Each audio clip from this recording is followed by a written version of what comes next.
হোক না সে কুঁড়ে ঘর, কিন্তু মনের মতো করে সাজিয়ে গুছিয়ে রাখলে দেখতে কত সুন্দর লাগে, তাই না? পৃথিবীর যেই প্রান্তেই চলে যাও না কেন, ঘরের মতো শান্তি কিন্তু, নিজের ঘরের মতো শান্তি কিন্তু কোথাও পাওয়া যায় না। লিটারেলি আমি তো পাই না, তোমাদের ক্ষেত্রে কি হয় বলতে পারবো না। আর আমার ছোট্ট মতো ঘর আমি সবসময় চেষ্টা করি সাজিয়ে গুছিয়ে রাখার। এখানে দেখো, ঘুম থেকে উঠে দেন আমি আগে আমার বিছানা পরিষ্কার করলাম, তারপর চলে যাচ্ছি ব্রাশ করতে।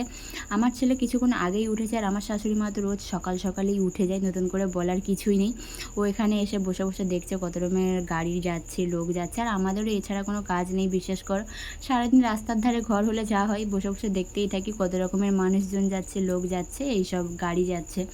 আমার শাশুড়ি এখানে মটর ভিজোচ্ছে, রাত্রেবেলা আমাদের ঘুগনি হবে সেই জন্য। আর আজকে আমাদের পিঠে পূজা, মানে মনসা পূজা। আজকে কিন্তু আমাদের সারাদিন পান্তা, মানে দুপুরে পান্তা খাওয়া হবে, রাতে দিন অন্য কিছু খাবার হবে। আর আমাদের ঘরে কোনো সবজি থাকুক আর নাই থাকুক, লেবুটা কিন্তু মাস্ট থাকা যায়, কেন কি আমি রোজ লেবু খাই। লেবু ছাড়া আমার একটা দিনও যায় না, তাই আমাদের ঘরে সবসময় লেবুটা স্টোরেজ করা থাকে। আর আমার ছেলেকে আমি ঘুম থেকে উঠে মানে ব্রাশ করালাম, করিয়ে দিন এক গ্লাস জল দিলাম খালি পেটে। আর বাচ্চাদেরকে খালি পেটে জল খাওয়ানোটা কিন্তু সত্যি খুব ইম্পর্টেন্ট, কেননা ওদের হজম শক্তি অনেকটাই কম হয়, তাই খাবারের ভাগটা কম, জলের ভাগটা ওদের শরীরে বেশি থাকা দরকার। তাই আমি ওকে যতটা পারি সবসময় জলটা বেশি খাওয়ানোর চেষ্টা করি। আর তোমরাও চেষ্টা করবে তোমাদের বাচ্চাকে জলটা একটু বেশি পরিমাণে খাওয়ানোর, বিশেষ করে যখন গরমকাল হয়। আর এই যে চাউমিনটা দেখলে, এটা কিন্তু আমি আজকে একদমই বানাইনি, আগের দিন রাত্রেবেলা বানিয়েছিলাম, তো একটু বেঁচে গিয়েছিলো ভেবে, তো আমি গরম করে রেখে দিয়েছিলাম, ভেবেছিলাম ওকে সকালে টিফিনে দিয়ে দেবো। তো আমি সেটাই করলাম, ওকে সকালে টিফিনে দিয়ে দিয়েছিলাম। তারপর আমরা খাওয়া দাওয়া করে শুয়ে পড়েছিলাম। আর কিছুক্ষণের মধ্যে ঘন্টা দুয়েক এত বৃষ্টি হয়েছে, এখানে দেখো চারিদিকে জল ভর্তি হয়ে গেছে। আর আমাদের বারান্দাতে না 2-3 জায়গা থেকে জল এমনিতেই পড়ে, ওই যে নাটের গোড়া থেকে জল পড়তো।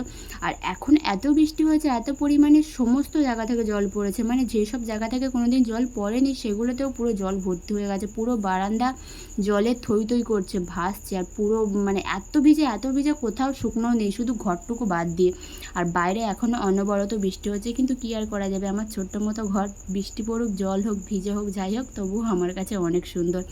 এখানে দেখো আমরা পিঠে খেলাম, যেহেতু আজকে আমাদের পিঠে পুজো ছিল। তারপরে খেলাম ঘুগনি, আমার ছেলেরও খাওয়া হয়ে গেছে, আমার মারও খাওয়া হয়ে গেছে, মানে আমার শাশুড়ি মার। আমি কোনোদিন শাশুড়ি মা বলি না, সবসময় মা মা বলি, তো তাই ওটাই হ্যাবিট হয়ে গেছে।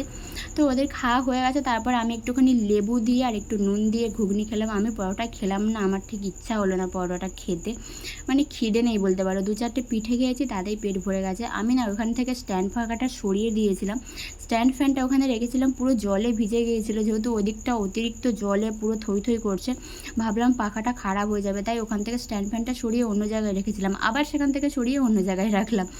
যাই হোক, আমাদের মানে এরকমই হতে থাকে, বৃষ্টির জন্য একটা জিনিস এখান থেকে ওখানে, ওখান থেকে সেখানে সরাতেই থাকি। আর আমার ছোট্ট মতো ঘর হতে পারে, কিন্তু আমার কাছে সব কিছুই আছে। স্ট্যান্ড আছে, সেলফি স্টিক আছে, এমনি স্ট্যান্ড আছে, রিং লাইট আছে, স্ট্যান্ড ফ্যান আছে, টেবিল ফ্যান আছে, কি নেই বলো, সব কিছুই আছে। কিন্তু এটাই দুর্ভাগ্যের বিষয়, রাখার মতো ভালো জায়গা নেই, ওই এখানে ওখানে করেই রেখে দিতে হয়। যাই হোক, ওসব কথা পরেও হবে। এখানে দেখো আমি আমার জোয়ান জলটা খেয়ে নিচ্ছি, সেটা আমি সকালে ভিজিয়ে রেখেছিলাম। এখন খাওয়া দাওয়া হয়ে গেছে, এখন যাব আমি ঘুমোতে। ঘুমোতে যাওয়ার আগে আমি এই জলটা রোজই খাই, খেয়ে তারপর ঘুমোতে যাই। রাত্রেবেলা যদি আবার নতুন করে জল তেষ্টা আমার লাগে, তাহলেই আমি জল খাই, নাহলে আমি আর কোনো জল খাই না। এই জলটা খেয়েই দেন আমি ঘুমাই।